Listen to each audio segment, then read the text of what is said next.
نحمده ونصلي ونسلم على حبيبه الكريم العزيز الغفور الأمين أما بعد فأعوذ بالله من الشيطان الرجيم بسم الله الرحمن الرحيم زين للذين كفروا الحياة الدنيا ويسخرون من الذين آمنوا والذين اتقوا فوقهم يوم القيامة والله يرزق من يشاء بغير حساب صدق الله العظيم. سورہ برکت کے لیے نبی صلی اللہ علیہ وسلم سیدنا و شفیعنا و حبیبنا مولانا محمد وآلہ وصحبہ وسلم صلی اللہ علیہ وسلم. سورہ بقرہ کی آیت نمبر 211 تک کا درس ہوتا ہے. آیت نمبر 212 سے درس کا آغاز.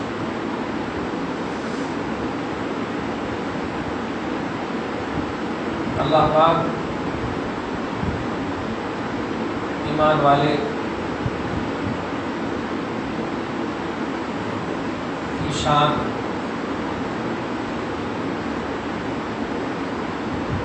اور کفر والے کی نشانی. ایمان والوں کی شان کفر والوں کا نشان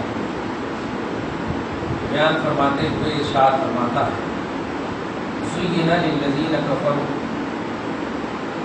مزین کر دیا گیا، آراستہ کر دیا گیا، خوبصورت بنا دیا گیا. لِلَّذِينَ كَفَرُوا، کافروں کے لیے، ان لوگوں کے لیے جن لوگوں نے کفر کیا، ان کے لیے آراستہ کی گئی، سجا دی گئی الحیات الدنیا، دنیاوی زندگی کو. ایک حدیث میں سمجھ جائیے اس کی تفصیل. الدنیا سجن المؤمن و جنت الکافر، دنیا مومنوں کے لیے قید خانہ ہے اور کافروں کے لیے جنت باغات. جنت سے مراد وہ جنت نہیں، باغات. اللہ سبحانہ و کافروں کے بارے میں فرماتا ہے کافروں کے لیے دنیاوی زندگی مزین کی گئی ہے، آراستہ کی گئی ہے. وَيَسْخَرُونَ مِنَ الَّذِينَ آمَنُوا، وہ کافرین ایمان والوں کا مسخرہ کرتے ہیں، مذاق بناتے ہیں، ایمان والوں پر جملے کستے ہیں.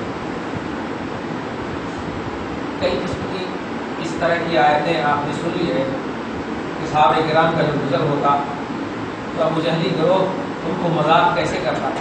اِذَا لَقُوا الَّذِينَ آمَنُوا قَالُوا آمَنَّا، جب یہ ایمان والوں کے پاس سے گزرتے تو کہتے کہ ہم بھی تمہاری طرح ہیں، ہمارا ایمان اکول ہے.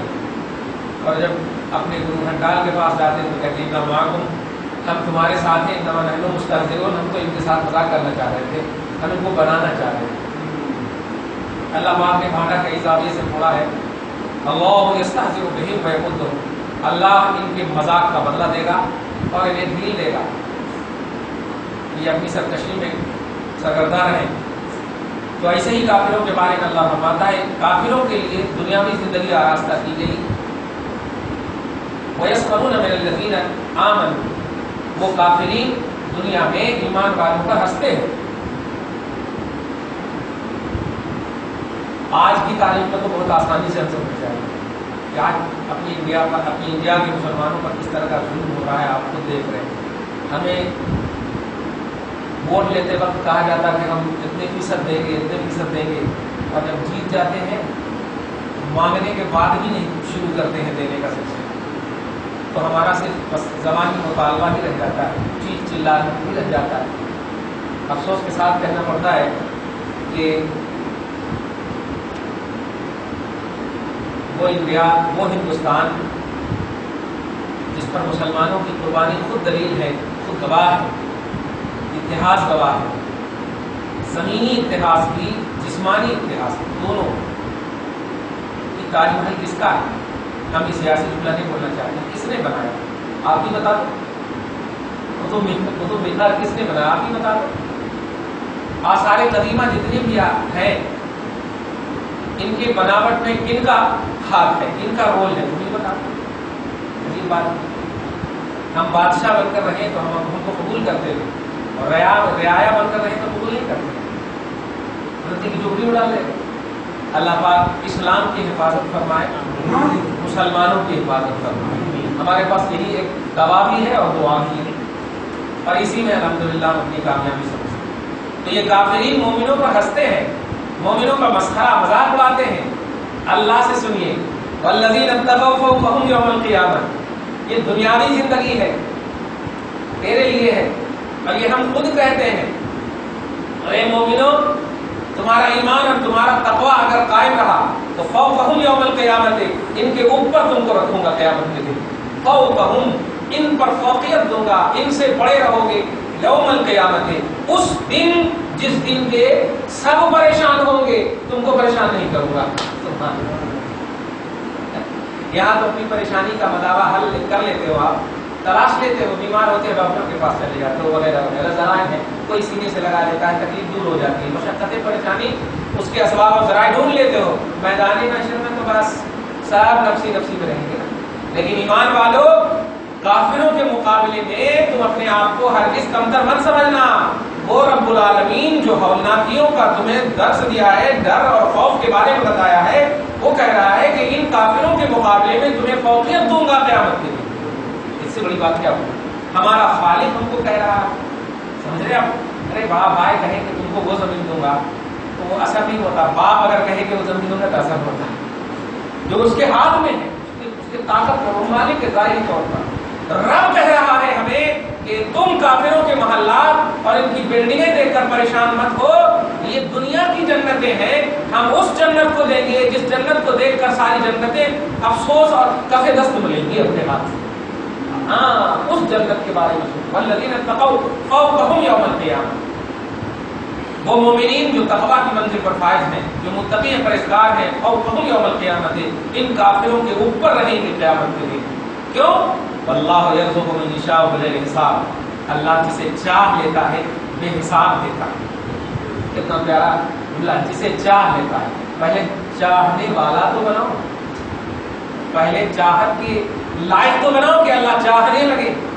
اللہ جسے چاہ لیتا ہے اسے بے حساب دیتا ہے, اور مومنوں کو اللہ تعالیٰ نے چاہا ہے, ہاں ان کو دیا ہے, تو یہ دینا ان کے لیے جو سمجھیے عطا اور نوازش نہیں ہے, یہ ان کا پوزیشن ہے. اور ہمیں نہ دینا یہ عطا اور نوازش. ایک دم چھوٹی سی بات, دنیا اور آخرت وہی تو ہے. اگر دنیا میں آپ کو آل ان آل مل جائے سب کچھ, پھر آخرت کہیں جائے گا. تو ہمیں نہ دینا یہ عطا اور نوازش ہے, اور ان کو دے دینا یہ ان کے لیے دل ہے, یا ان کے لیے سمجھیے وبال ہے. ہاں, ارے تم آج یعنی 1 محل 2 محل 500 ایکڑ وغیرہ کی زمین کے جھگڑے کے بارے میں بات کر رہے ہو. 40 گھر خزانہ رکھا تھا قارون, کامیاب نہ ہو سکا. 40 گھر خزانہ رکھا. حضرت موسیٰ کا چچا یا چچا زاد بھائی بڑا دماغدار, لیکن نہیں رکھ سکا, اور آج تک دھس رہا ہے. قرآن کہتا ہے فَخَسَفْنَا بِهِ وَبِدَارِهِ الْأَرْضِ, اس کو اور اس کے ساتھ زمین کو سب کو دھسا دیا, ان کے مال دولت سب کو دھسا دیا.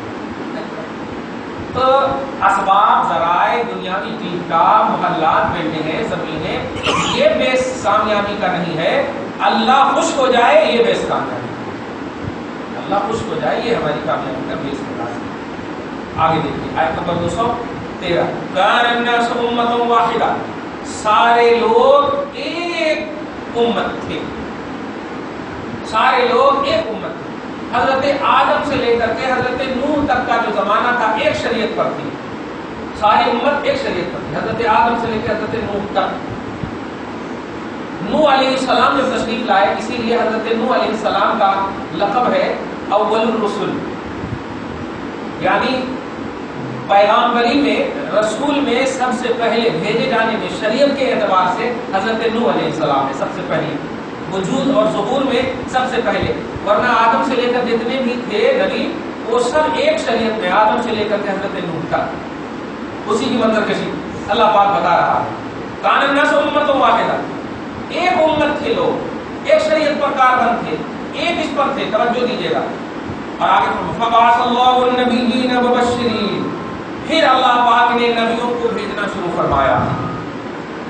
نبیوں کو بھیجا، نبیوں کو مبعوث فرمایا، مبشرین جو نبی ایمان والوں کو، فالوور کو، بلیور کو جنت کی بشارت دیتا، وہ منذرین اور نہ فالوور کو، نہ بلیور کو، نہ ماننے والوں کو جہنم سے ڈراتا۔ نہیں مان رہے ہو ڈرو جہنم، اور ماننے والوں کو جنت کی بشارت دیتا۔ مبشر اور منذر کا معنی یہ ہے۔ وَأَنزَلَ مَعَهُمُ الْكِتَابَ بِالْحَقِّ، اور ان نبیوں کے ساتھ کتاب کو حق کے ساتھ نازل فرمایا، حق کے ساتھ ان کو کتاب دے کر کے نازل فرمایا۔ لِيَحْكُمَ بَيْنَ النَّاسِ فِيمَا اخْتَلَفُوا فِيهِ، تاکہ لوگوں کے درمیان اس کتاب حق کے ذریعے سے فیصلہ فرمایا جائے، یا وہ کتاب حق فیصلہ کر دے لوگوں کے درمیان فِيمَا اخْتَلَفُوا فِيهِ، ان سلسلوں میں یا ان باتوں میں جن باتوں میں وہ اختلاف کرتے، یعنی آدم سے لے کر کے نوح تک ایک دم کسی کا اختلاف نہیں تھا۔ اب نوح علیہ السلام کے بعد اختلاف جو ہوا تو اللہ تبارک تعالیٰ نے نبیوں کو ایک نبیوں کی بعثت کا راز بھی سمجھ میں آیا، نبیوں کے بھیجنے کا مقصد بھی سمجھ میں آیا۔ نبیوں کے بھیجنے کا مقصد ہے امت کے اختلاف کو دور کرنا۔ تو نبی کی آمد کا مقصد جو ہوتا ہے وہ امت کے اختلاف کو دور کرنا۔ ایک مسلک پر، ایک شریعت پر جب تک امت تھی کسی نبی کو نہیں بھیجا، اختلاف ہونا شروع ہوا نبی کو بھیجا۔ دیکھا آپ نے، تو نبیوں کا مقصد سمجھا کی، لیکن آج نبی کو یوز کر کے اختلاف کیا جاتا ہے۔ جملے کو غور کریں آپ، نبی اس لیے آتے ہیں کہ ہمارے سے اختلاف دور ہو، نبی کی آمد کا مقصد ہے کہ اختلاف دور ہو، لیکن آج خاص طور سے امت محمدیہ میں دیکھیے نبی ہی کی باتیں سے، نبی ہی کی حدیث سے، نبی ہی کی بولی سے ایسا ایکسپلین امت میں کیا جا رہا ہے کہ یہ حدیث یہ ہے، یہ حدیث یہ ہے، یہ حدیث ایسی ہے، یہ اختلاف کا راز بن رہا ہے، یہ اختلاف کا سبب بن رہا ہے۔ نبی تو اس لیے آئے تھے کہ ان کی بولی کی وجہ سے اختلاف ختم ہو جائے، لیکن آج اختلافات کی دنیا تبدیل کی جنم لے لی۔ اللہ پاک ہم سب کے اختلاف کو دور فرمائے۔ محبت کی دنیا میں تمام سب سے پاورفل مصطفیٰ کے سب کے پہل میں سارے اختلافات کو دیکھ کر توجہ دیجیے آگے۔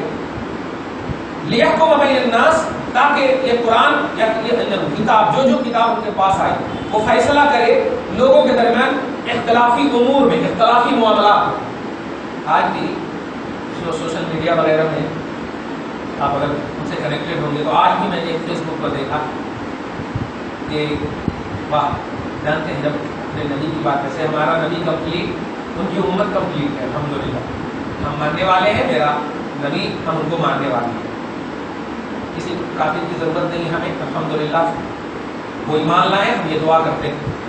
لیکن کوئی ایکٹر ہے رانی مکھرجی، اس نے فیس بک پر ایک تحریر دیا ہے کہ اگر پیغمبر اسلام کے زمانے میں میں ہوتی تو ان کے پاؤں کو دھل کر کے پانی پی لیتی۔ مجھے یہ جملہ بول کر کے بس ایک بات بتانے جا رہا ہوں۔ بخاری شریف کی ایک حدیث ہے، حضرت ورقہ بن نوفل ہے، حضور صلی اللہ علیہ وسلم کو جب پہلی وحی آئی تھی تو حضرت خدیجہ کو بولی تھی اس وقت سرکار زملونی مجھے چادر اڑاؤ، ہیبت آئی تھی پہلی وحی میں۔ تو حضرت خدیجہ حضور صلی اللہ علیہ وسلم کو لے کر کے اپنے چچا کے پاس، یہ چچا زاد بھائی بلکہ چچا کے پاس، حضرت ورقہ کے پاس تشریف لے گئی۔ تو لے جانے کے بعد کہا دیکھیے آپ کا بھتیجا، ہاں چچا کے پاس، کہ آپ کا بھتیجا دیکھیے کیا کیا بول رہا ہے، ڈر ہے، خوف ہے، ایسا ویسا۔ تو اس وقت حضرت ورقہ نے کہا تھا کہ نہیں بیٹے، ڈرنے کی ضرورت نہیں ہے،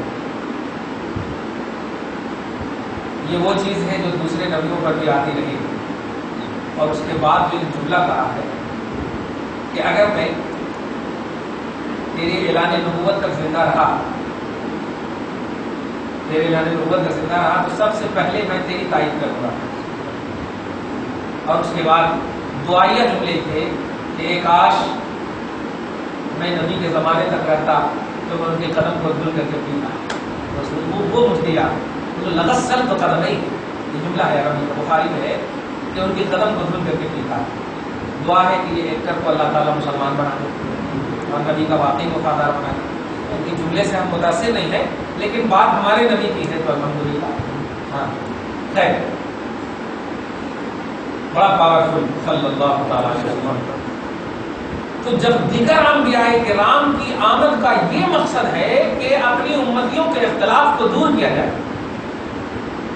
یہ محمد تو سارے نبیوں میں آلہ ہے، سارے نبیوں کے نبی ہیں، سارے رسولوں کے رسول ہیں، تو ان کے اندر تو سارے نبیوں کا پاور ہونا چاہیے، سارے رسولوں کا پاور ہونا، سب پہ اعلیٰ اور افضل پہلو ہونا چاہیے. تو اب ان کی کتاب، ان کے کانسٹیٹیوشن والی قرآن جو شکل میں ہمارے پاس ہے، یہ تو اور بھی امت کے سامنے اختلافات کو دور کرنا چاہیے. لیکن افسوس کے ساتھ کہنا پڑتا ہے یہودیت ہمارے پاس پنپ رہی ہے کچھ آیتوں کے ذریعے سے. جو قرآن نبی پر اترا ہے اسی آیت قرآنیہ کے ذریعے سے اسی نبی کو زیر کیا جاتا ہے. اب آپ دیکھیے نا، زیر کرنے کی بات نہیں ہے. ابھی درس قرآن، عورت کے درس قرآن میں ایک آیت کریم آیا نمبر 52 یا 53 یا 56 میں. حضرت موسیٰ کو اس کی قوم نے کہا تھا، اے موسیٰ ہم اللہ کو آنکھ سے دیکھتے تب مانتے تیرے کو. وَإِذْ قُلْتُمْ يَا مُوسَىٰ لَن نُؤْمِنَ لَكَ، موسیٰ کی قوم نے کہا لن نؤمن لک، ہم آپ کو نہیں مانتے حتی نر اللہ جہرۃ، جب تک کہ ہم اللہ کو ماتھے کی آنکھ سے کھلم کھلا نہ دیکھ لیں جیسے تم کو دیکھ رہے ہیں. یہ ان کی قوم نے کہا. 70 جنے کو لے کر کے گئے تھے ٹور پر، سلیکٹڈ ہو، ہم بات کرنا چاہتے ہیں، ہم بات تو نہیں کریں گے، ہم کھلم کھلا دیکھ کر کے بات کرنا چاہتے ہیں، ایسا ان کی قوم نے کہا تھا. حتی نر اللہ جہرۃ، لیکن اس میں ایک جملہ جو کہا تھا وہ یہ کہا تھا کہ ہم آپ کو نہیں مانیں گے. یہ نہیں کہا تھا ہم اللہ کو نہیں مانیں گے. جملے پہ غور کر رہے ہیں، آپ نقطہ دیکھ رہے ہیں. لن نؤمن لک، لن نؤمن للہ نہیں کہا کہ ہم اللہ پر ایمان نہیں لائیں گے، ایسا نہیں کہا تھا. موسیٰ تیرے کو ہم نہیں مانیں گے، تیرے کو نہیں مانیں گے اس وقت تک جب تک کہ ہم اللہ کو ماتھے سے نہ دیکھ لیں، آنکھ ماتھے کی آنکھ سے نہ دیکھ لیں. تو اللہ پاک نے کیا کہا تھا؟ بغیر موسیٰ کے پوچھے ہوئے فَأَخَذَتْكُمُ الصَّاعِقَةُ، تو ایک زبردست خوفناک آواز لایا، 70 کو ہلا کر دیا، پورے جنے کو مار دیا. اب جب پورے جنے انتقال کر گئے تب حضرت موسیٰ رونے لگے، خوب رونے لگے. ارے یہ کیا ہوگا؟ ابھی تو نیچے 70,000 مرے اور پھر یہاں 70 جنے تھے یہ بھی مر گئے، اب میں جاؤں گا تو لوگ ایسے ہی کہہ دیں گے دہشت گرد ہے، سب کو مار دیا. تو ان کی قوم کے بارے میں سب جاننا چاہ رہے ہیں، میں کیا جواب دوں گا؟ ایسے رو ہی رہے تھے کہ آواز آتی ہے موسیٰ مت رو، تیرے آنسو کی وجہ سے لوگ پھر سب کو زندہ کر دیتا ہوں. قرآن وہی میں کہتا ہے کہ ثم بعثناکم من بعد موتکم، ثم بعثناکم من بعد موتکم، اے موسیٰ تیرے رونے کی وجہ سے مارنے کے بعد میں پھر ان کو زندہ کر رہا ہوں.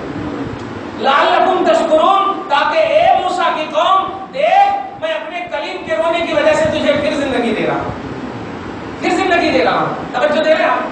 تو ایک عام، ہاں یہ نقطہ بتانے جا رہا تھا کہ وہ موسیٰ جو امت محمدیہ میں آنے کی دعا کریں. حضرت عمر نے ایک موقع سے کہا تھا یا رسول اللہ مجھے توریت کی کچھ اوراق یاد ہیں، آپ کی اجازت ہو تو میں سناؤں. تو آقا علیہ السلام غضبناک ہو کر ارشاد فرمائے کیا میرا قرآن تیرے لیے کافی نہیں ہے؟ لو کان موسیٰ حیا لاتبعنی، اگر موسیٰ بھی یہاں موجود ہوتے تو میری ہی امت میں شامل ہوتے، میری ہی اتباع کرتے. بچے دے رہا کہ وہ موسیٰ کو ان کی قوم نے کہا تیرے کو نہیں مانتا، رب نے ڈائریکٹ ہلاک کر دیا، ڈائریکٹ ہلاک کر دیا. وہ موسیٰ امت محمدیہ میں آنے کا شرف حاصل کرنے کی دعا کر رہے ہیں. کتنے بڑے پاورفل نبی ہوں گے. اس موسیٰ کو صرف کہا نہیں مانتے. لیکن آپ جملہ سنیے جو آج بھی یوٹیوب پر ہے، وہ دل خراش جملہ ہے اس لیے میں بول رہا ہوں. کیا کہا جاتا؟ آج کی تاریخ میں محمد کو ماننا حرام ہے. جملے میں بہت ہے اور آج بھی ہے. اب یہی جملہ ماریے، آج کی تاریخ میں محمد کو ماننا حرام ہے. یہ اگر یوٹیوب پر ماریں گے نا تو ایک دم آ جائے گا. 4 منٹ کی کلپ ہے وہ، اور 2011 سے یہ کلپ گردش کر رہی ہے، کوئی جواب نہیں دیتا. اب آپ سوچئے صرف ایک لفظ کہا تھا موسیٰ کو نہیں مانتے، رب نے ڈائریکٹلی عذاب دے دیا تھا، ہلاکت کر دیا. اور یہ تو موسیٰ کے بھی نبی بلکہ سارے نبیوں میں اعلیٰ ہے. ان کے بارے میں اگر ایسا جملہ کوئی کہے کہ محمد کو آج کی تاریخ میں ماننا حرام ہے تو بتائیے. میں تو بس یہی کہتا ہوں کہ اللہ پاک جو بچائے ہوا ہے اسی محمد کی رحمت کی وجہ سے بچائے، رحمت کی وجہ سے بچا. جیسے موسیٰ کے رونے کی وجہ سے زندگی دے دی تو آج بھی جمال مصطفیٰ کی وجہ سے لوگ بچے ہوئے اتنا کھل کر بولنے کے باوجود. سمجھ رہے ہیں؟ تو بڑے پاورفل ہے. کہنا یہ ہے یہ دیگر انبیاء کرام کا مسئلہ تھا کہ ان کو یا ان کی کتاب کو جو بھیجا جاتا تھا، ان کی جو بعثت ہوتی، ان کا مقصد یہ ہے کہ اختلافات دور ہو۔ امت محمدیہ میں آج اگر نگاہ دوڑائی جائے تو ہم 72-70 فرقہ کیا بولے، اتنے فرقے ہیں کہ گننا مشکل، ایک گھر میں 10 فرقے نظر آ رہے ہیں۔ وہ کہ یہ کرنا کرتے، وہ کرنا نہیں کرنا کرتے، وہ نہیں کرنا کرتے۔ یہ پہلو کیوں آئے؟ یہ پہلو صرف اس لیے آئے ہیں کہ گھر سے ادب ختم ہو گیا، بڑے کا لفظ ہی آپ سننا نہیں چاہتے۔ آج بھی آپ لوگ ہمارے بڑے بولتے ہیں، یہ کیوں آپ یہ جملہ بولتے ہیں؟ آج بھی ہمارے بوڑھوں سے ہم یہ جملہ سنتے ہیں کہ ہمارے بڑے ایسے تھے، ہمارے بڑے ایسے، دادا نہیں بولتے، پردادا نہیں بولتے، ہمارے بڑے ایسے، یہ بڑے کا جملہ۔ لیکن بچوں کے سامنے ارے ہوں گے وہ گمراہ، انہوں غلط ہو گئے تو کیا ہم بھی ہو جاتے ہیں؟ استغفر اللہ معاذ۔ ماں کے پیٹ میں جب تھا بیٹا تو اس وقت تیرے کو غلطی نظر نہیں آ رہی تھی ماں کی؟ باپ جب کما کر کے پیدا کیا تیرے کو، اس وقت غلطی نظر نہیں آئی؟ تو یہ دیکھیے گھر سے جو بے ادبی نظر آ رہی ہے، اس لیے ہماری نسلیں تباہ ہو رہی ہیں، اور یہ بے ادبی ہی راز ہے اختلاف امت۔ عمل راز نہیں ہے، دھیان رکھے۔ عمل تو مصطفیٰ کے سامنے کی بات کر رہے ہیں، نبی کے پیچھے نماز پڑھتے تھے وہ لوگ، صحیح ہے کہ مدینہ المنورہ سے جن کفار اور منافقین کو رسول اللہ نے نکالا، وہ نماز پڑھنے کے لیے آئے تھے نا مدینہ میں، تو منبر رسول پر کھڑے ہو کر رسول اللہ نے کہا اخرج یا فلاں فإنک منافق، اخرج یا فلاں فإنک منافق، نکل جاؤ نکل جاؤ، اور سارے نکل گئے، سارے نکل گئے۔ یہ نکلنے والے کون تھے؟ یہ گھنٹہ ہلانے والے نہیں، بت پرستی کرنے والے نہیں، نبی کے پیچھے نماز پڑھنے والے۔ تو عمل کرنے والے، توجہ دینا، عمل کرنے والے تو ہر دور میں ہوئے ہیں۔ بے ادبی اور گستاخی یہ اللہ کو پسند نہیں، اور بے ادبی گستاخی ہی اختلاف امت کا سبب بنا۔ سمجھ رہے ہو؟ یہ امت سے ختم ہو جائے، بہن کو بہن کا وقار ملے، باپ کو باپ کا وقار ملے، بچے کو بچے کا وقار ملے۔ نبی فرماتے ہیں جو بچے پر شفقت نہ کرے، جو بڑے کا ادب نہ کرے، وہ ہم میں سے نہیں ہے۔ رسول نے صرف یہ نہیں کہا کہ بڑوں کا ادب کرو، شفقت بھی کرنے کا ہے، یعنی بڑا چھوٹا اگر ادب کر رہا ہے تو تیری بھی ذمہ داری ہے کہ ان پر شفقت کا حق ہے۔ یہ ادب و احترام ختم ہو گیا، آج اتنا بے باک کر دیا جا رہا ہے، 4 حدیث یاد کروا دی جا رہی ہے اور جا کر کے کہو نہیں بخاری شریف میں یہ کرنا کرتے، حدیث میں یہ کرنا کرتے ہیں، آپ جو بول رہے ہیں وہ حدیث صحیح سے کرتے، یہ ہٹا دے رہی ہے امت کو۔ یہ بے باکی، یہ بے ادبی، یہ بتائیے اب رسول پاک صلی اللہ علیہ وسلم جب تشریف فرماتے، ابو بکر کو مسئلہ معلوم تھا کہ نہیں؟ عمر کو مسئلہ معلوم تھا کہ نہیں؟ سب کو مسئلہ معلوم تھا، لیکن چھوٹے سے چھوٹا مسئلہ بھی ہو کوئی بھی ہمت نہیں کرتا کہ نبی کے پاس کہیں کو جا رہا، میرے کو معلوم ہے میرے پاس آ جاؤ، نہیں، کوئی پوچھتا بھی تو یا رسول اللہ بارش نہیں ہو رہی ہے آپ دعا کیجیے، بازو میں رہتے تھے سب لوگ، لیکن دوسرے سے نہیں۔ کیوں؟ جب بڑا موجود ہوتا ہے تو چھوٹوں کو زبان کھولنے کی اجازت نہیں ہوتی، لیکن آپ بڑے بڑے سب بیٹھے ہوئے ہیں اور ایسا مذاقہ کر رہے ہیں، ایسے ٹھٹے کر رہے ہیں کہ کوئی لحاظ ہی نہیں ہے۔ معاشرے میں صحیح بات ہے کہ نہیں ایسا؟ ارے پاؤں کی آواز نہیں نکلتی تھی باپ داداؤں کے زمانے میں، آپ لوگ تو الحمدللہ دیکھے ہیں، ذرا سی اگر آواز آ گئی تو یہ اتنے دور سے چلاتے تھے، کون؟ ارے ہو گیا، صحیح ہے۔ اور آج تو باپ کے سامنے ہلو، ہاں آدھا گھنٹہ میں پہنچ رہے، ممی بول رہی بیٹا کھڑا ہے، ارے دیکھے نہیں میرے دوست کا فون ہے، رات بھر دودھ کے گلاس لے کر کھڑے رہنے والے جنید بغدادی، رات بھر صحابہ کرام محنت و مشقت میں رہنے والے، خود امام الانبیاء دودھ پلاتی ماں کا اتنا ادب کرتے، کیا کہنا، ارے باپ رے باپ، آج کہاں گیا؟ کھول کر کے باتیں ہو رہی ہیں، یہ بے ادبی نہیں تو کیا؟ ایک آواز صرف بلند ہوئی تھی اور اچھی، کوئی زیادہ خراب آواز نہیں۔ حضرت ابو بکر اور عمر غلط کر سکتے نہیں، ہمارے عشرہ مبشرہ کی بنیاد ہے وہ لوگ، عشرہ مبشرہ بولے تو جنت کی بشارت جن کو ملی، ابو بکر فی الجنہ عمر فی الجنہ، پہلے خلیفہ سیکنڈ خلیفہ، لیکن ایک مرتبہ یہ دونوں مسجد نبوی میں رسول اللہ کے سامنے آواز بلند کی تھی، غلط آواز بھی نہیں تھی، غلط آواز بھی نہیں تھی، بات بالکل صحیح تھی، بس صرف ایکسپلین میں آواز بلند ہو گئی، بات صحیح تھی، حق تھی، لیکن خدا کی قسم ایک آیت اتر گئی، سورہ حجرات کی آیت نمبر 2 یا 3 میں دیکھیے، یا ایھا الذین آمنوا لا ترفعوا اصواتکم فوق صوت النبی، اے ایمان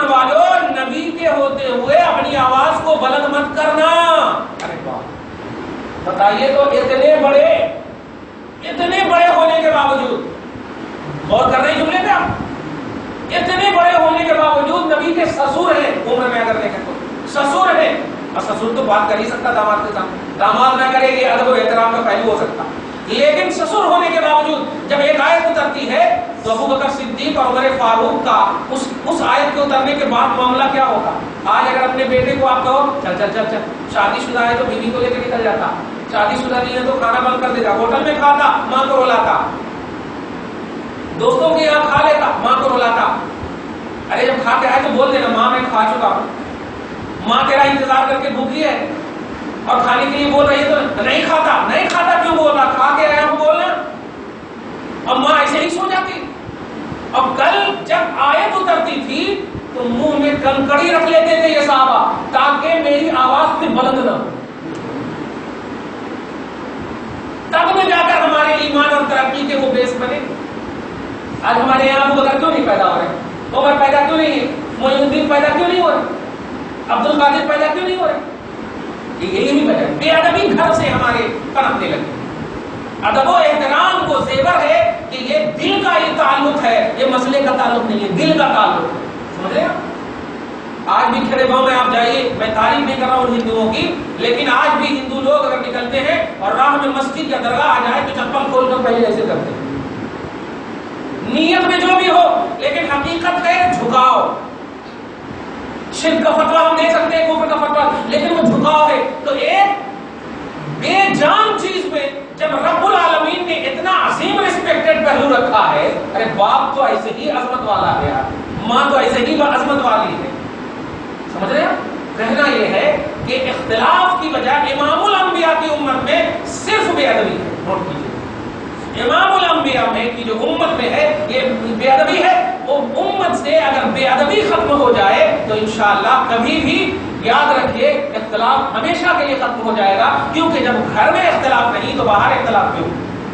گھر میں اختلاف کیونکہ گھر ہی سے پیغام نکلتا ہے، گھر ہی سے آفاقیت بنتی ہے، گھر سے افراد بنتے، افراد سے معاشرہ بنتے، معاشرہ سے ملک بنتا، ملک سے سطح عالمی سطح بنتی، پھر اسٹیٹ بنتا، ساری چیزیں بنتی۔ تو یہ گھر، اور گھر میں جب الحمدللہ جب احترام کا ماحول ہے کہ بچوں کو اس کا مقام ملا ہے، بڑوں کو اس کا مقام ملا ہے، بھائی کو مقام ملا، بہن کو مقام ملا، ماں کو مقام ملا، باپ کو، اور یہ ملا سو مقام ہے شریعت میں، آپ دے نہیں رہے ہیں، بس دیا سو رب کا مقام، اس پر عمل کر رہے ہیں، اس پر عمل کر رہے ہیں، اور ظاہر ہے رب کے اوامر پر، رب کے حکم پر عمل کرنا اور اس کی نہیات سے بچنا، یہی تو شریعت ہے، یہی تو اسلام ہے۔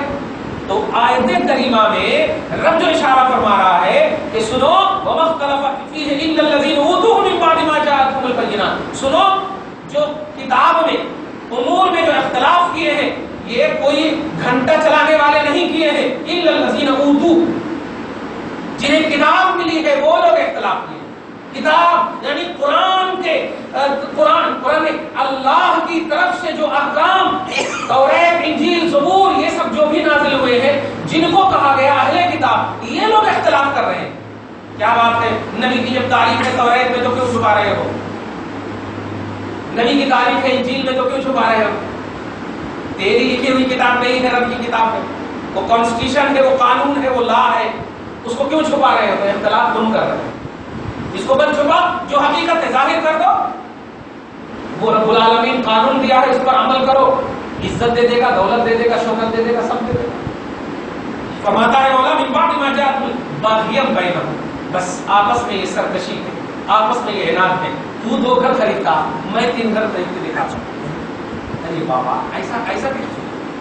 تو 2 گھر، اللہ پاک اور عزت دے اور دولت دے اور شہرت دے، ارے اللہ ہمیں بھی عطا فرما، یہ دعا ہونا چاہیے۔ اس کو رشک بولتے ہیں، اس کو غیبتہ بولتے ہیں شریعت میں، اور اے اللہ اس کو تو 3 دن دیا ہے، اس کے 3 کو ختم کر دے، میرے کو 3 دن دے۔ نہیں،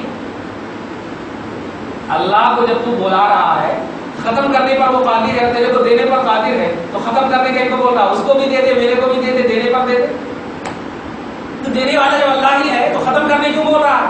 یہ تو سرکشی، انعام، نفسانیت، بے ادبی، گستاخی، یہی سب پہلو ہیں اختلافات کے۔ اللہ پاک بچائے۔ فَهَدَى اللَّهُ الَّذِينَ آمَنُوا، اللہ ایمان والوں کو، بیور کو ہدایت پر رکھتا ہے، توجہ دیجیے، لما اختلفوا فیہ، اس چیز پر جس چیز میں لوگوں نے اختلاف کیا ہے، لوگوں کے اختلاف سے ایمان والوں کو اللہ تعالیٰ نے بچایا. یہ ترجمہ صحیح ہے. یہ نہیں کہ اللہ کا اذن ہو چکا ہے کہ رب کو مانو گے، نبی کو فالو کرو گے، اس میں کچھ کرپٹ نہیں نکالو گے، اور وہ ہے ہی نہیں کرپٹ تو نکالو گے کہاں سے؟ رب کا انتخاب، رب کا سلیکشن کیسے غلط ہو سکتا؟ اس لیے اگر تم نے دیکھا موسیٰ کو صرف نہ ماننے کی وجہ سے عذاب دے دیا، یہ محمد رسول اللہ ہے، آل ان آل پرفیکٹ ہے، آل ان آل صحیح ہے، ان میں کچھ نہیں نکالنا، نکالو گے تباہ ہو جاؤ گے، اور نہیں نکالو گے تو تمہیں ہم ہدایت پر رکھیں گے. یہ اللہ کا اذن ہو چکا ہے. واللہ یہدی من یشاء الی صراط مستقیم. اور سنو، اللہ جسے چاہ لیتا ہے اسے صراط مستقیم دے دیتا ہے. یہ ترجمہ ہے. اللہ جسے چاہ لیتا ہے. دعا ہے اللہ تعالیٰ ہم سب کو اپنی چاہت کے سائے تلے رکھے.